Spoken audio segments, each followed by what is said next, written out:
So we are continuing today with Ois Beis, and now the Rebbe starts to explain these concepts that we spoke about yesterday from the Frierdiker Rebbe. So the Frierdiker Rebbe continues in the Maimer, and he says, this is why the Atzei Shitim are called Krashim. The wood that they use to build the Mishkan has a specific name, a specific title. It's called Krashim, like it says in the Pasuk, and you shall make these Krashim for the Mishkan.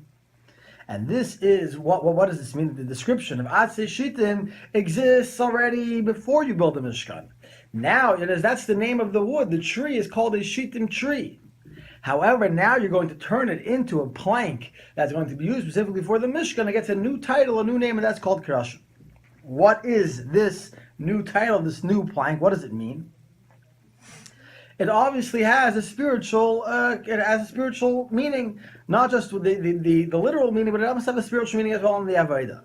And that through the Avodah of Iskafia and Ishabcha, the holding back and the transformation from the negative side to the side of holiness, that we transform the shtus, the folly of this world to the side of holiness. That idea that we explained yesterday, that applies generally to the Mishkan, also must apply specifically to the idea of the word Keresh, the title of the planks that existed in the Mishkan.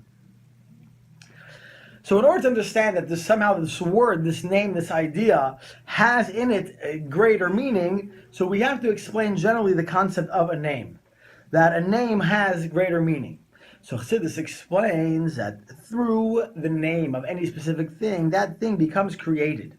As the Baal Shem Tov taught us, that it says in the Pasuk, La'olam Hashem Dvarcha Nitzav Hashemayim, that always the word of Hashem is what stands in the heavens.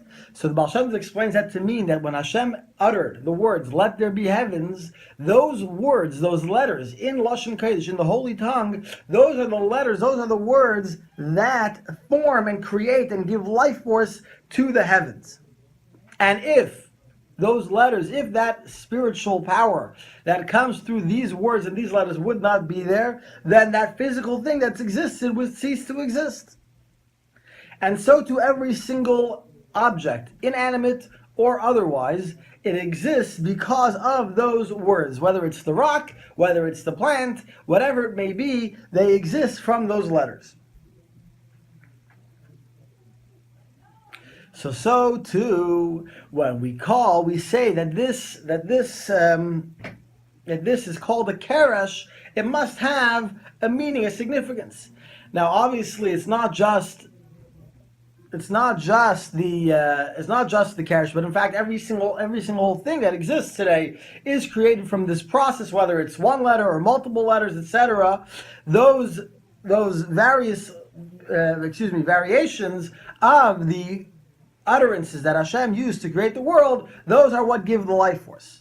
As the Maggid of Mizrich explained at length, that every single, it says in the Pasuk, V'chol asher yikra lo ha'adam, nefesh chaya hu shmai, that whatever the human called him, that was its name, that Adam gave the animals names. So the Medrash tells us that when Hashem created the world, he asked the Malachim, he asked the angels, if you could, would you be able to name the animals? And they said no. And so he said, he showed them to Adam Rishon, and Adam Rishon was able to give them names. However, the Maggid explains a good question. This is such a quality that Adam had, the angels couldn't just make up names?